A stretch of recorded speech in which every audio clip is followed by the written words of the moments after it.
If I haven't had a chance to meet you, my name is Tricia Seifert, and I have the pleasure and honor to serve as the Dean of the College of Education, Health, and Human Development at Montana State University.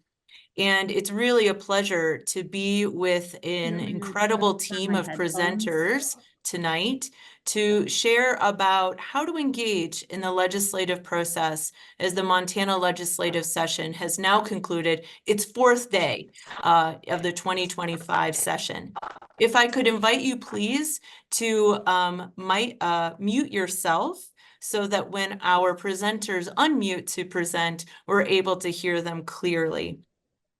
I'm going to go ahead and share my screen and get started. We are recording this meeting, and this event will be posted on the College of Education, Health, and Human Development's YouTube channel and linked to from our website. And so we invite you to share out the recording to anyone in your social network, your colleagues, your coworkers, your friends, your neighbors, the people you grocery shop with, the people you might sit next to at church, the people you cheer on your basketball team next to. Share, please, as widely as possible, because this is really a conversation around important matters about how we can engage as engaged citizens with this legislative process. And so, yes, Wendy, I will put the link in the chat where the recording will be posted. So without further ado, let me share my screen. And getting us started, I want to acknowledge the different presenters who will be presenting with us tonight. So there we go. Our presenters tonight to kick us off will be Rob Watson, the Executive Director of the School Administrators of Montana organization. His contact information is there. He'll be followed by Nancy Leifer, who is the President of the League of Women Voters. Kim Popham will then share perspectives as a Director of Policy and Research from the Montana Federation of Public Employees.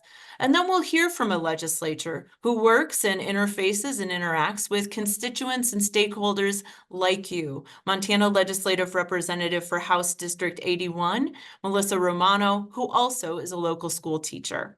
And so without further ado, let me turn it over to Rob Watson from School Administrators of Montana to unmute himself. And Rob, just cue me when you'd like me to advance the slide. Thanks, Tricia, and thanks to MSU for hosting this. Appreciate the opportunity.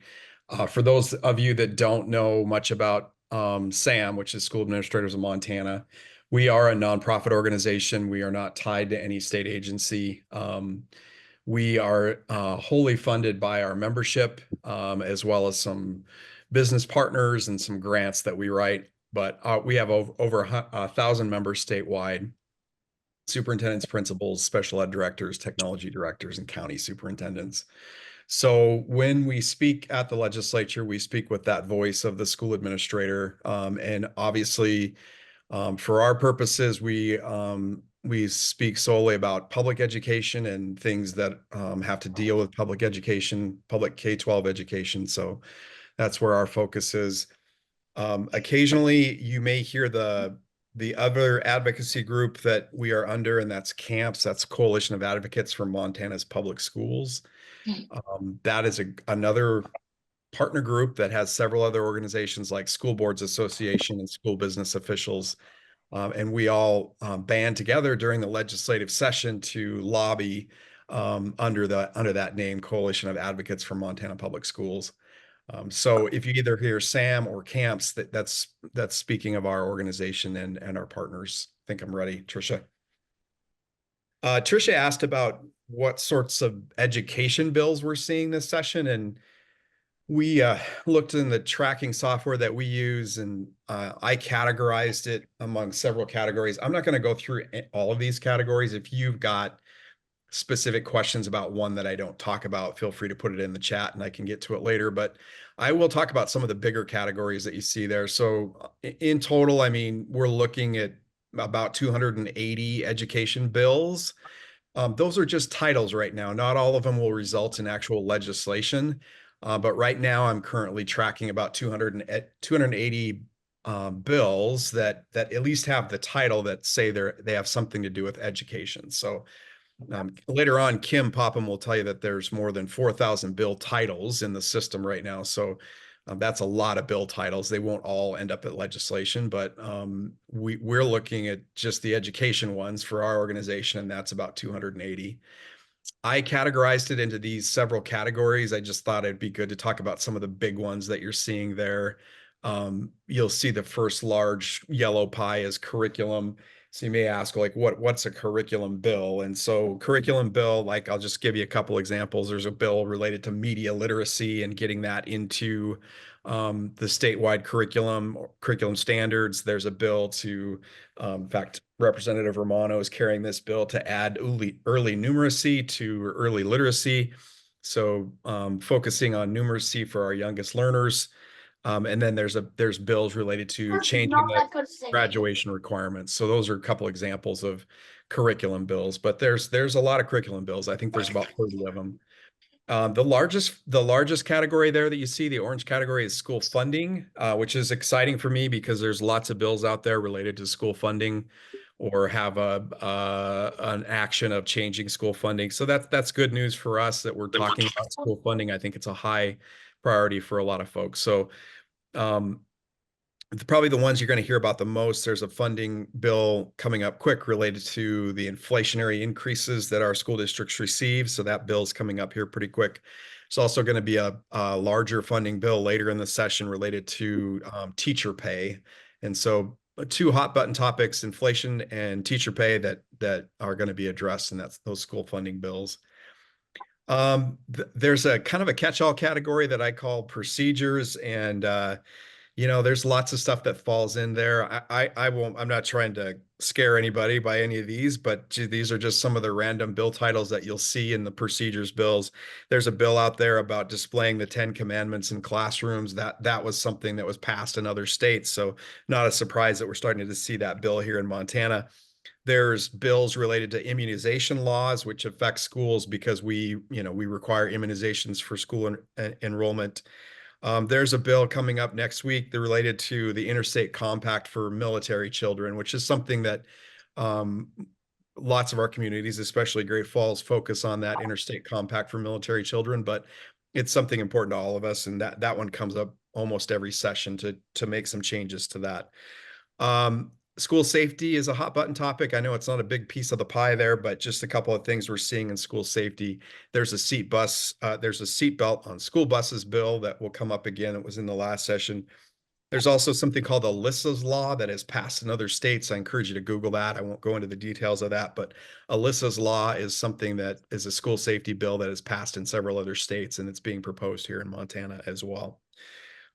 Regarding the students, that's the large yellow piece there. There'll be a discipline bill related to student behavior in the classroom. There's also another student bill that's kind of interest, is revising laws related to high school sports.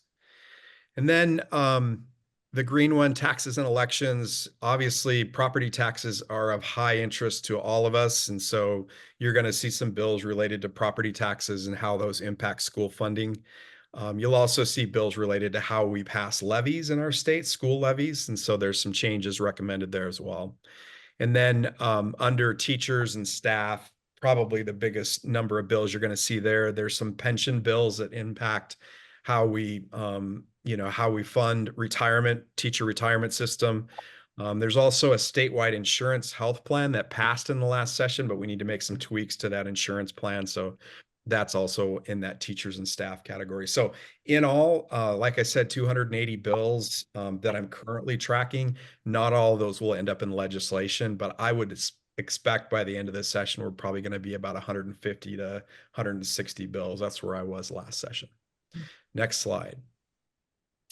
I think what's interesting about reading bills, and it took me a while to understand this. This is my second session, and it probably took me about halfway through my first session to completely understand this. But I think it is important, especially if you want to advocate for a particular bill.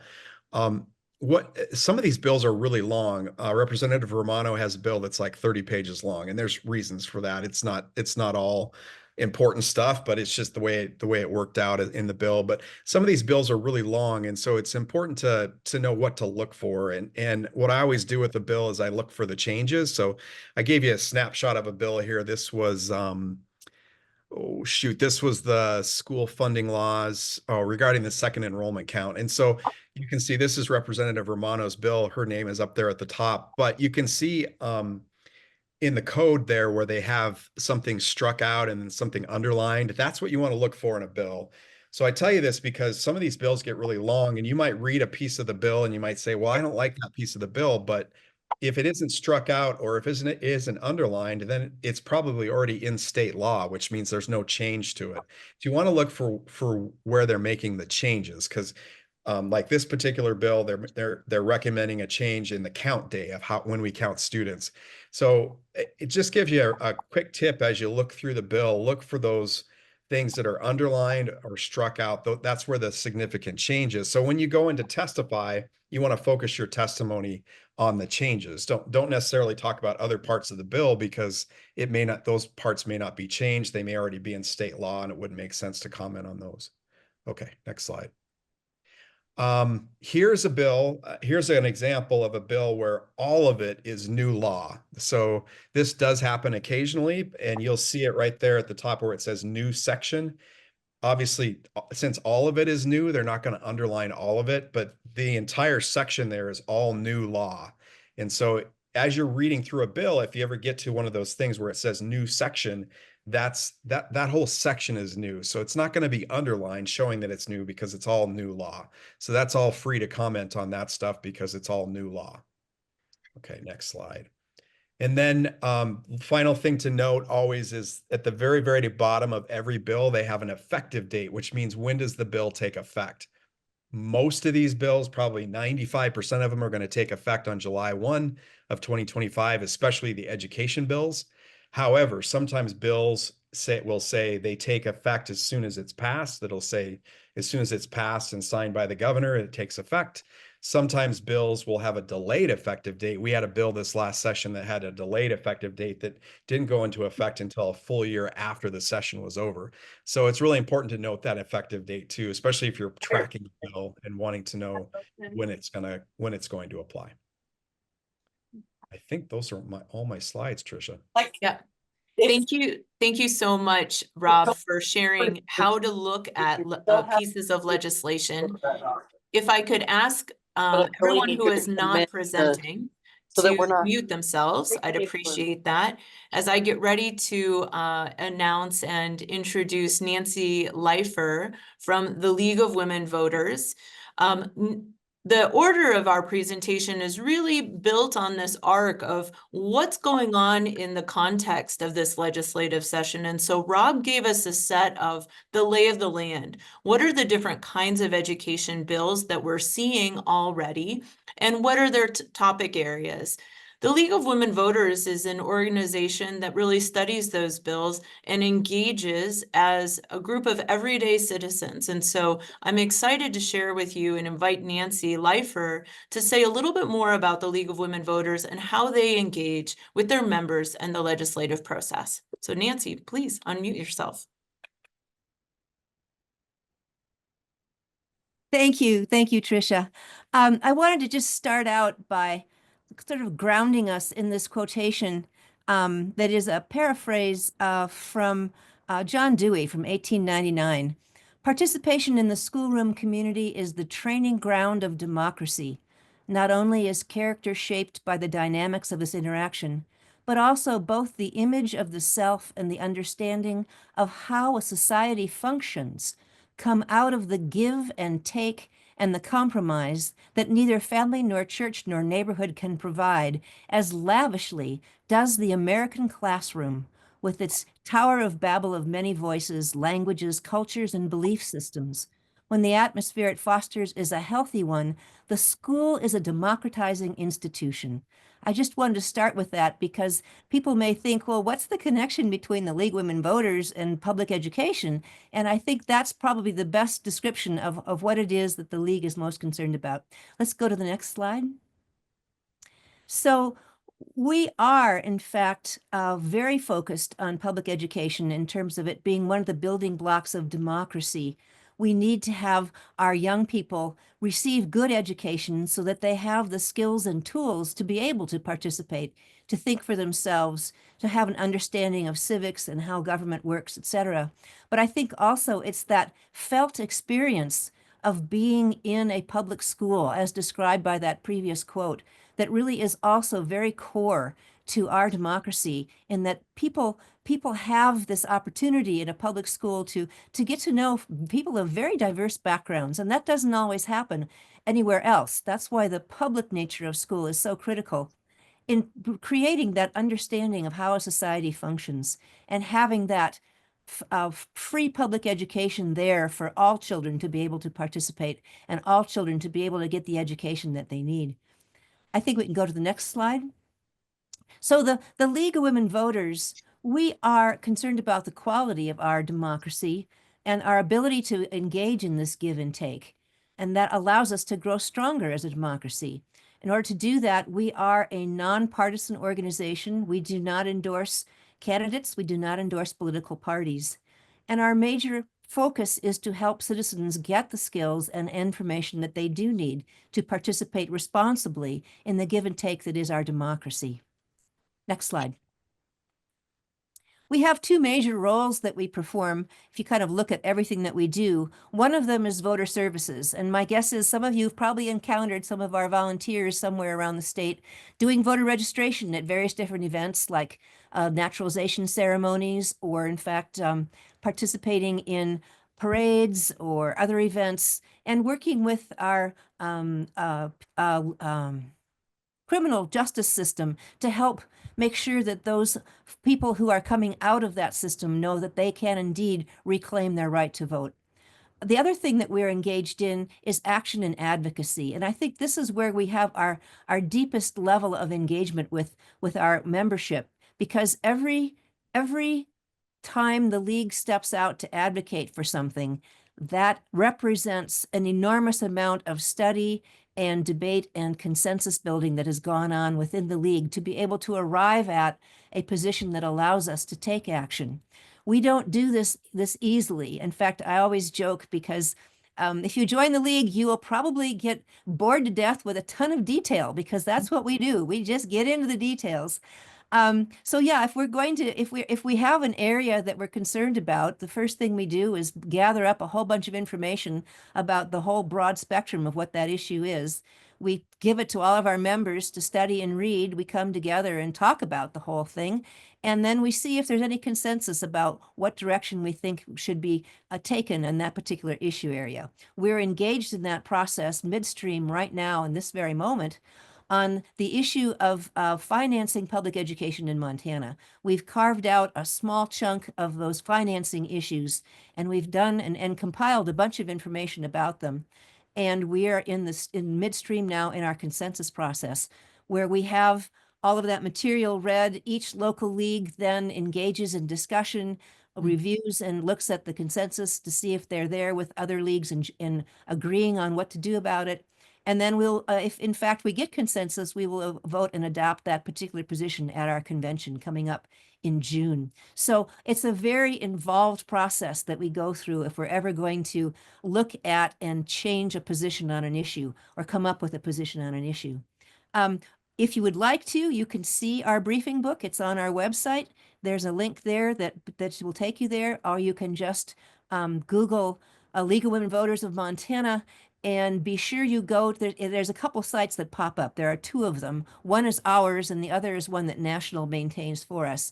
You want to go to the one that has Milo in the title. That's the one, or in the URL. That's the one that'll take you to our homepage. Down the left-hand side, there's an area called Studies. Click on that drop-down menu, and their education study is at the bottom of that list. So last slide, please. So the league is open to membership to anyone who's 16 or older, male or female. We are basically a learning organization. We are there to help people understand more about how to engage with government, about the issues, and all of that we do because democracy is not a spectator sport. Thank you. Thanks so much, Nancy. I find the work of the league to be really inspiring. The democracy is not a spectator sport. We have to be in and engaged. And so to round out the next portion, it's my pleasure to introduce Kim Popham to talk about how to actually navigate the Legislative Montana website. And she's a representative from the Montana Federation of Public Employees. Kim, would you please unmute yourself and share with us this evening? Hi, everybody. Thank you so much, Trisha, for dreaming up this idea. I think it's so important, and I really appreciate MSU hosting us this evening. So, as Trisha said, I'm Kim Popham. I'm a 28-year high school biology teacher, and I retired from the classroom last December, and now I am the Director of Public Policy and Research at MFPE. And we represent not only teachers and staff, but we also represent all public employees from the state of Montana. So not just teachers and staff, but Department of Transportation, Department of Public Health and Human Services, law enforcement, Department of Revenue, all of it. And so we're a very, very diverse entity. And every year we host our annual conference in April. And we have delegates from all of our locals that come to the annual conference, and we set our legislative priorities. And so if you want to know what our legislative priorities are, you can find them on our website, which is mfpe.org. But much like Nancy said, our members are what drive what we do. Our members all can join what we call the rapid response team so that they can get email updates. And that's how we make sure that we are informing our members of what's happening up at the Capitol. And we always host those bi-weekly Zoom meetings. But we also know that not only our members care about education and our legislative priorities, but their family and their friends do as well. And so we also have a rapid response team for non-members, and that's called the Protect Montana team. And that can also be found on our website. So if you want to get email updates about important bills that affect public employees, you can certainly sign up for that on our website. Next slide, please, Trisha. So here is the web address for the new website. It has been completely revamped, and it is there's definitely some glitches still going on with the new website. I know that there's been a lot of people struggling with, especially looking up bills. But really, I would highly encourage you just to get on the website and kind of explore it a little bit, because it is pretty user-friendly once you get used to them, or once you figure out where everything is. Sorry, I'm stumbling over my words. I've had a long day. Trisha, we go to the next slide? One of the main things that we get asked by our members is, how do we find our legislator? And I will say this, having 23 member legislators, our legislators really have told us that they love to hear from their constituents. They want you to engage with them. And so when you go to that main webpage, if you click on legislators, you're going to find a couple different ways to find them. If you know that the person you're looking for is in the House, you can click on the House link, or vice versa for the Senate. If you don't know who your legislators are, I would click Find Your Legislator.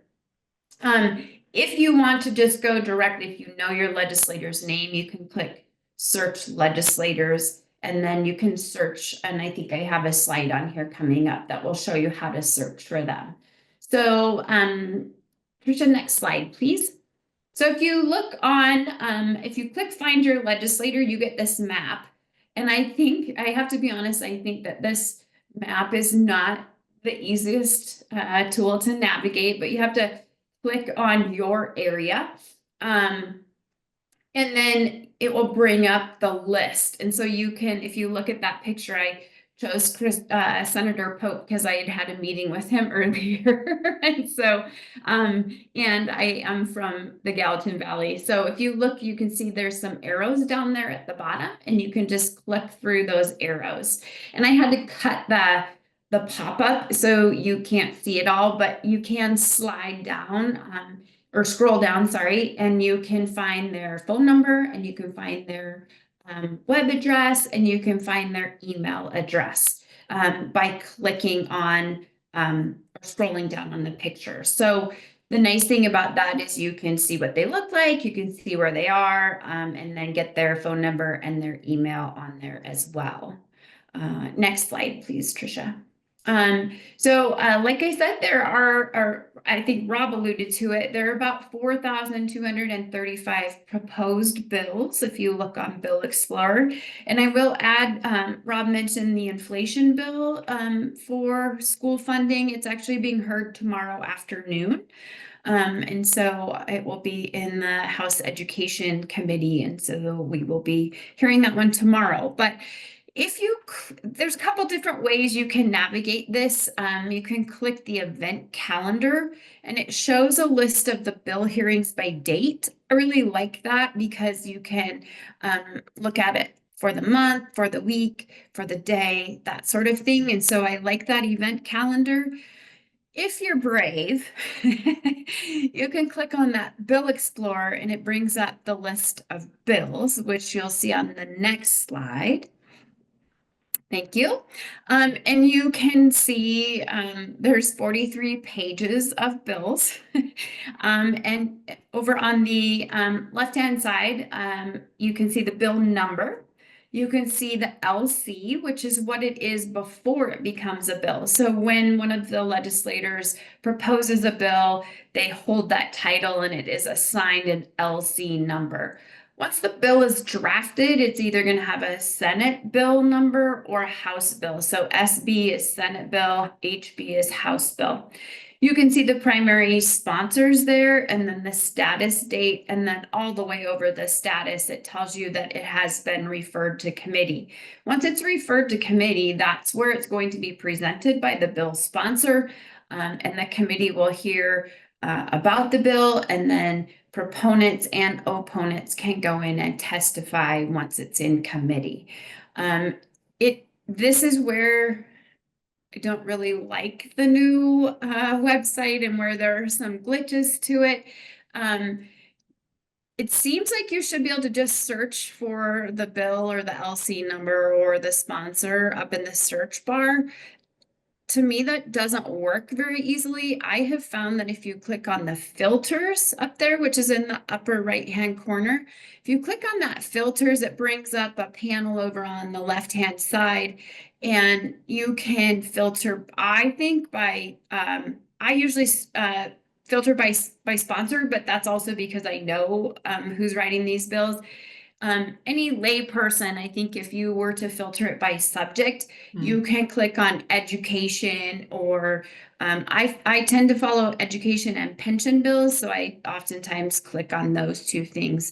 So if you click on the bill number or the LC number, then it brings up the bill text. And it also brings up if there's a fiscal note associated with it, it brings up any amendments that might be happening to it. And so you can get a lot of information, sometimes more than you probably want, but that's where you find them. And again, it's something that you kind of have to sit down and explore a little bit. So yeah. Next slide, please. And to me, this is the most important part of this presentation. You know, Rob goes up there and he lobbies for education. I do that. There's a lot of people that do this, but when we have constituents, when we have people who are in the trenches, so to speak, who have kids in classrooms or who are teaching or working in our schools, that's when I think our legislators really stand up and pay attention. And so you can scroll down to the bottom of the main page and you'll see a participation link. And so, like I said, this is on the main page. Scroll down to the bottom and then click on that participation link, and then you'll get what you'll see. We'll see on the next slide. Thank you.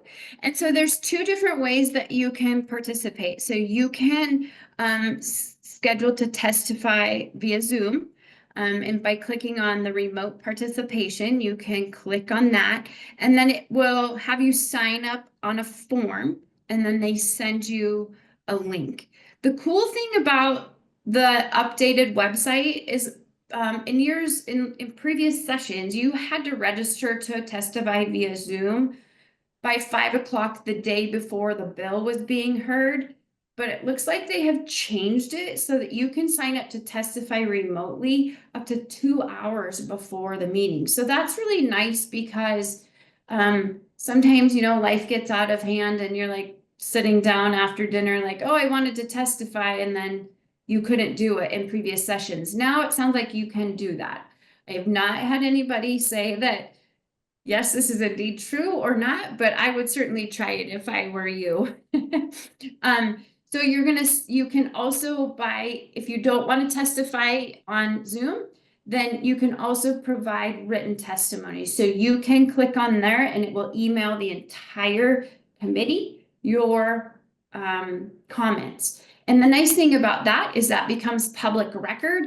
And so that goes to them. They see all of that. They actually get stacks of emails printed out that you can that they've gotten from people who are commenting on bills. You can also just watch the meetings. There's on the right-hand side, you'll see a watch or listen now. On the main page up in the upper right-hand corner, there's also a now streaming link that you can click on to see any of the meetings. So today I was watching the bill for the state pay plan was being presented today. And so I was watching that just by clicking on that link, and you can scroll down and look at the committees that are there. And so I think that's all I have, Trisha, isn't it? That was my last slide. It was. Thank you so much, Kim. And so Absolutely. I'll speak as a public employee who has engaged in the legislative process. And this is part of the arc of tonight's presentation, was, again, to give you a sense of what is the context of bills in the education realm. How does one read a bill? How might you engage in community around with others, whether the League of Women Voters, with the non-member way of connecting with Montana Federation of Public Employees. I would say there's also parents associations and a number of other public organizations in your neighborhood to feel a sense of community in terms of engaging. I often engage with both of my hats. I sometimes am asked to testify as the Dean of a College of Education, Health, and Human Development, and providing insight and really a perspective that I can provide as an employee. But more often than not, I contribute my engagement as a private citizen. And so to do that, I must do so with my own resources on my own time. And so that's really important. I joke that I send a lot of emails from my Gmail account very early in the morning when the chickens first start clucking is when I am often doing that work, or very late at night. And I'm doing so from my own home computer or from my phone, texting or sending email. When I'm testifying or advocating remotely or virtually, like I said, I'm doing that outside of business hours and communicating from my personal address and personal device. If I were to ever want to travel to Helena and I want to be in person to testify, I need to use my own personal vehicle. I can't use a rented vehicle and charge it to my business account, right? It has to be my personal vehicle, where I'm using annual leave that I claim on my timesheet, and then I'm paying for my own gas and food. And when I'm testifying as a private citizen, as opposed to providing information, I need to make it really clear that I do not speak for my workplace, but I speak from my perspective as a private citizen, not on behalf of the government entity. And so I know as I'm looking through some of the names on the calls tonight, you're my colleagues and we are public employees together. And so it's really important to know how can we engage in a good way that maintains that distinction between public employee and private citizen. And so with that, I'm going to stop sharing and invite now Representative Melissa Romano to share and unmute herself to share her perspective around engaging with constituents during the session. Thank you, Tricia. I really appreciate it. I'm grateful for the opportunity to be here tonight and appreciate all of you for giving up a little bit of your time this evening to spend it here. It's an important topic. So I am Melissa Romano. I represent House District 80, which is here in Helena.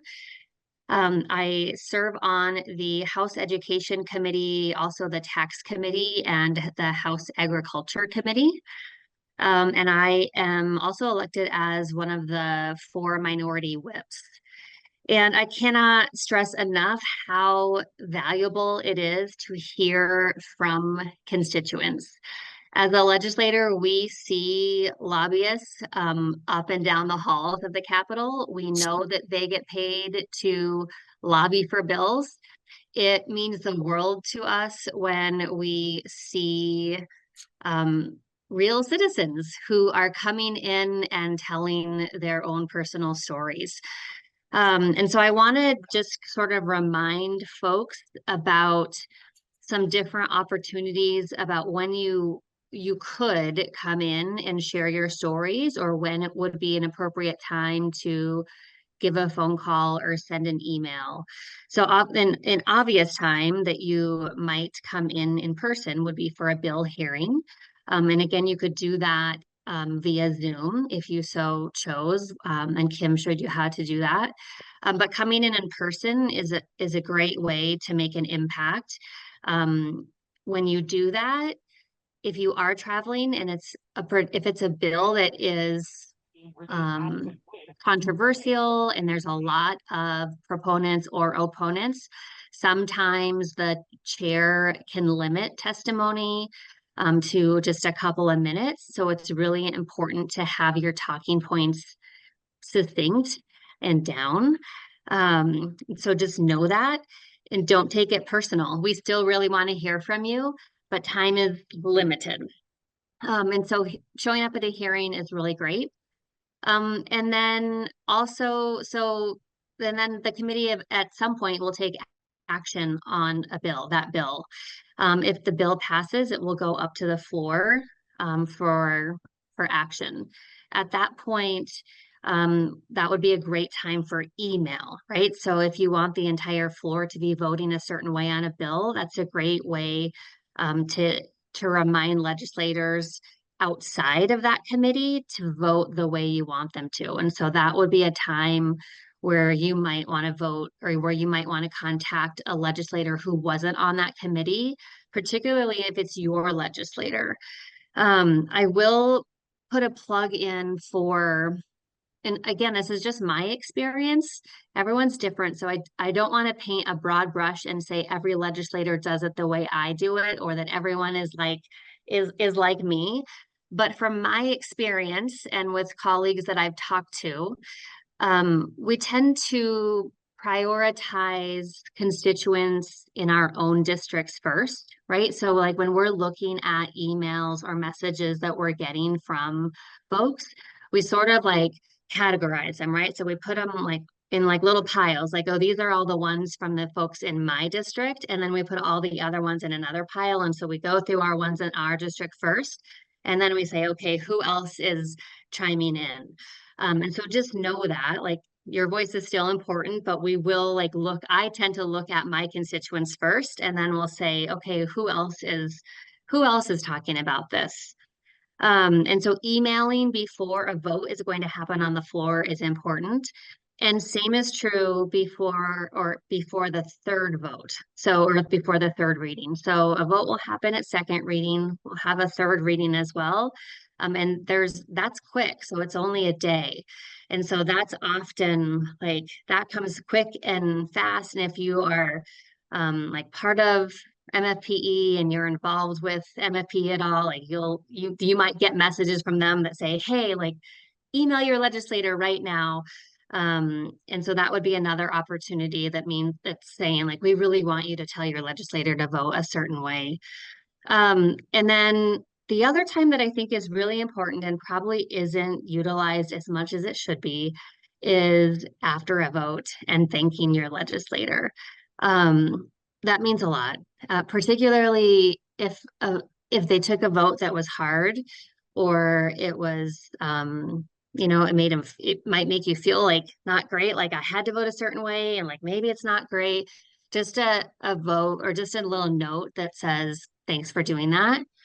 Um, I I don't mind email. Some people they like phone calls. I like phone calls too. Um, I'd say whatever your preference is. I still don't know. In the past, we would get we would get blue pieces of paper. So if you emailed a legislator, they would print it out and you could get that printed out on a blue piece of paper, like a half a sheet of paper. In theory, that was going to go away with this new website. I don't know if that is true yet, to be determined. But some people actually save all those little papers, right? Like for the whole session to like show like how many people contacted them, because it's very gratifying to say like, well, yeah, like people do care about what's going on. And then don't forget about the interim, right? Like we're here for 90 days, but we're still working for you after those 90 days are up. And so don't forget, like continue to email us. We still work for you. We still want to hear about the things that are important to you, or if a challenge arises that you need help with, continue to email or call. Our phone numbers stay on the website. Our emails are still on there. I would say some legislators may get they may not check their emails often, and so maybe sending them just a regular old snail mail letter, right? Like we still check our mail. So continue to correspond with us. We very much value your correspondence. Thank you so much, Representative Romano. One of the things that I would offer is, as you heard representatives speak about, they respond first often to those constituents that are in their district.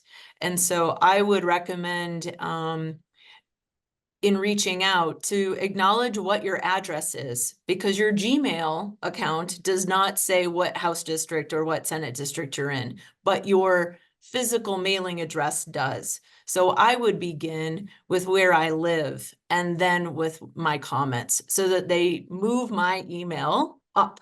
And I might even put it in the subject line. Here's my address, and this is the bill I'm talking about, somehow, but those two pieces. And so at this point, I want to invite our presenters to add any additional comments that maybe struck you from hearing from your colleagues this evening. Any other tips, tricks, or suggestions that you would have for our participants and attendees tonight around engaging with the legislative process as we move into day 5 of the 2025 legislative session tomorrow. Tricia, I was just going to say that probably the most important thing is that you kind of keep track of what's going on. And so information is really key here, and getting timely information is key. And there's 100 different ways you can do that. We talked about, looking on the legislative website. You can follow your favorite organization, whether it be League of Women Voters or whoever, and see what bills they're tracking. But really, that's the best way to stay engaged is don't wait till it shows up in the newspaper article, because by then it's probably something that's already happened 2 or 3 days ago, and it's too late to do anything about it. So stay engaged, and the best way to do that is through some of the tricks we showed you tonight through the website. I'm going to put in the chat I just did it. That's our website on School Administrators of Montana. You can go to that website and find a list of the 280 bills that we're tracking.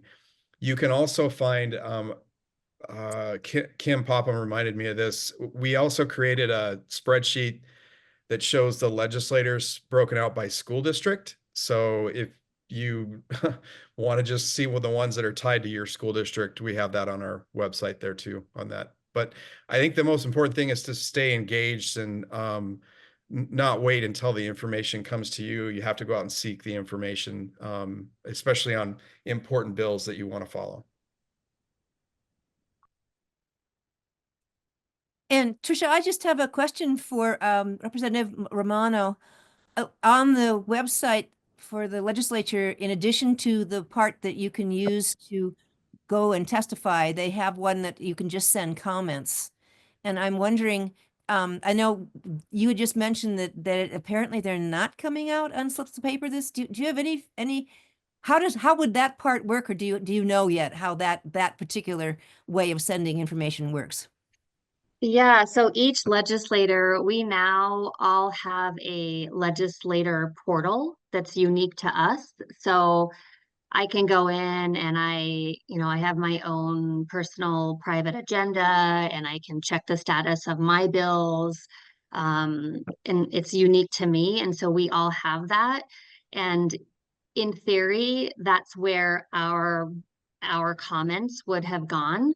We don't, to my knowledge, IT was having trouble with that. So I don't know, but we also haven't seen, no one has seen any blue sheets yet, but it's still really early. And we haven't had any, I think we'll have we had an agriculture bill today that I would have thought would have produced some blue sheets, but I didn't get any. And we also, we have a bill tomorrow that I think would have produced quite a bit of blue sheets, and we haven't seen any of those yet. So I'm just not sure. So I actually, during this webinar, I've texted a few people to try to see if we can get an answer on that, because that's tricky. And I also checked my portal and I don't see anything in there. So, and I know IT they've been up early and up really, really late. So I know they're trying to work to get a solution. So yeah, and they may be reverting to the old system sooner than later, and we'll get the blue sheets. I don't know.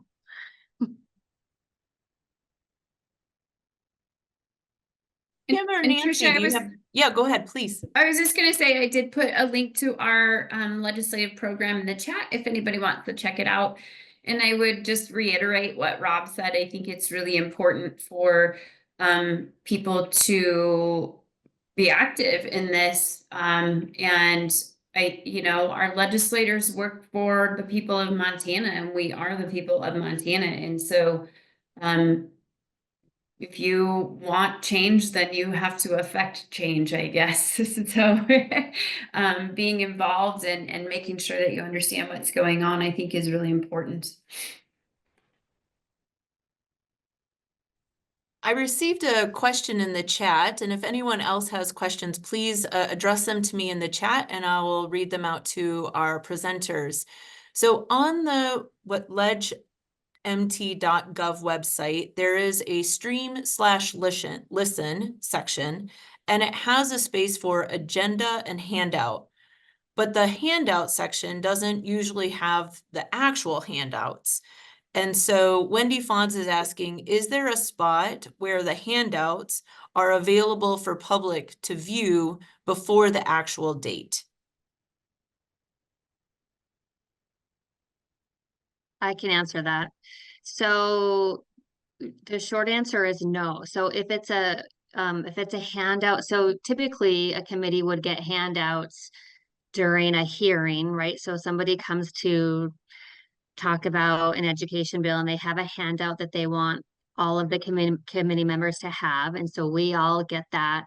And then our clerk also gets that, and it becomes part of the public record, and that's then scanned in and becomes part of the record.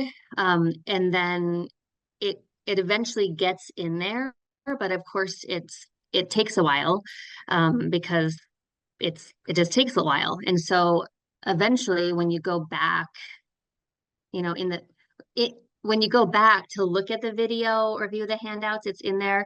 I don't actually know the time frame of how long that takes, but it is eventually there. But it does take some time.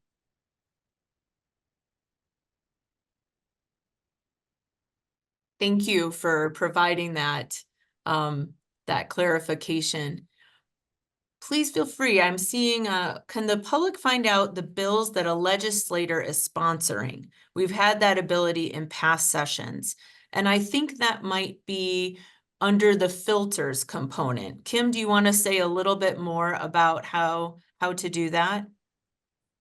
Yeah, if you know who the sponsor is, that's what I would recommend. That's, to me anyway, the easiest filter on the Bill Explorer page is to just go in, because when you click sponsor, you can search for your legislator, or you can just scroll through all of the legislators to find them. And when you click on them, all of the bills that they have proposed, or it brings it up. So that would be the best way, I think, that you can do that.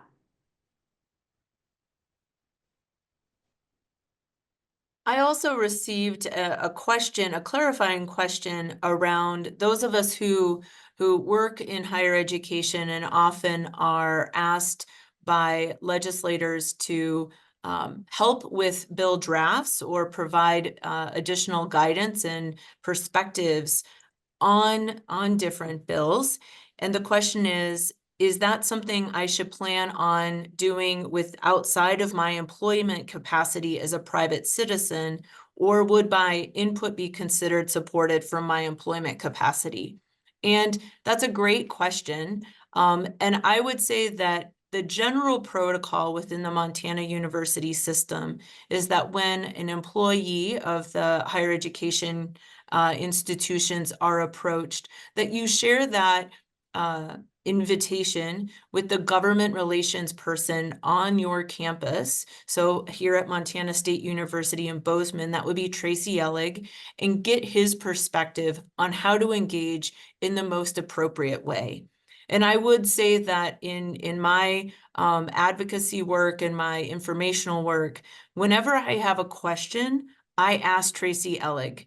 I find him to be, he's extraordinarily responsive and gets back to me and helps guide me in ways to make sure that the two hats that I'm wearing are never worn at the same time. That I'm either a dean or I'm a private citizen, but I'm never commenting with both hats at the same time. And so if you are at University of Montana, then I would invite you to reach out to that government relations person.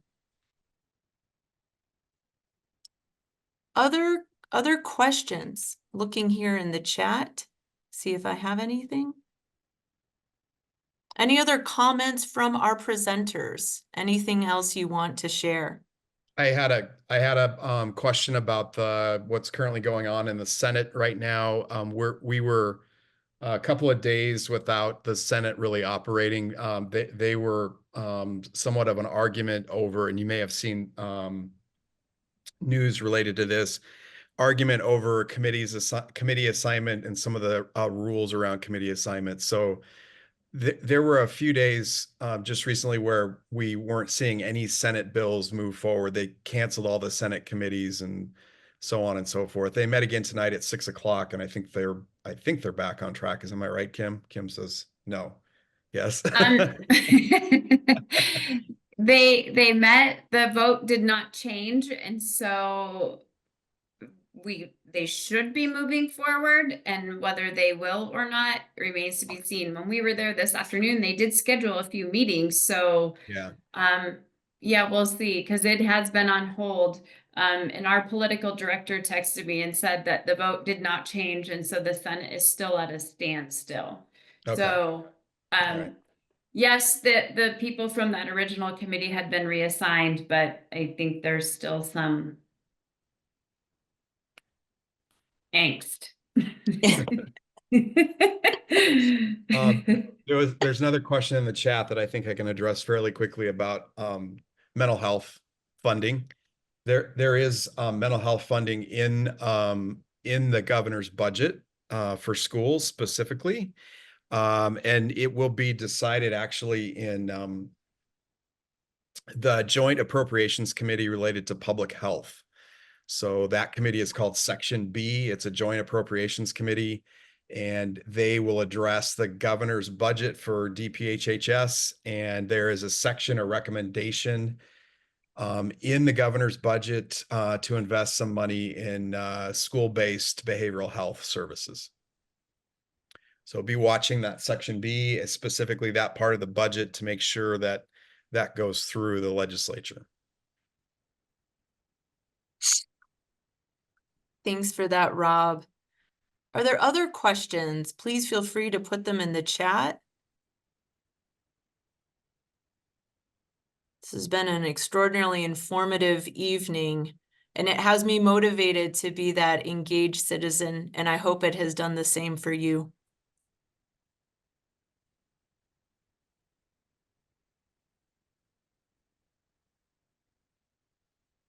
And just to put things in perspective, just for a moment, I sit in on calls with other state league presidents from around the country. And for all of that, we have this new website and it's proving to be challenging. We have a way more transparent and a way more accessible legislature than most states do around the country. So we can feel blessed with the fact that we at least have all of these things that we can use to be able to participate and to take advantage. Trisha, I'm so sorry to do this, but I have another presentation in 2 minutes. And so I'm going to jump off of this one. It's with that other university. So thank you all so much for coming. And please feel free to email me if you have any questions or something that I can help you with. And thank you again, Trisha and MSU. Go Cats. And yeah, thanks. Well, and I just want to thank you, Kim, and for all of the presenters and give you a round of applause. There's always fun applause emojis if you want to throw those up. Thank you so much for joining us and for really inspiring the work of how to be engaged citizens and contribute to the legislative process. I don't recognize every name, but I do recognize a couple names on our panel tonight. And I just want to really shout out to the students who are with us this evening. I think the student voice, when we're talking about public education, can and should be the loudest.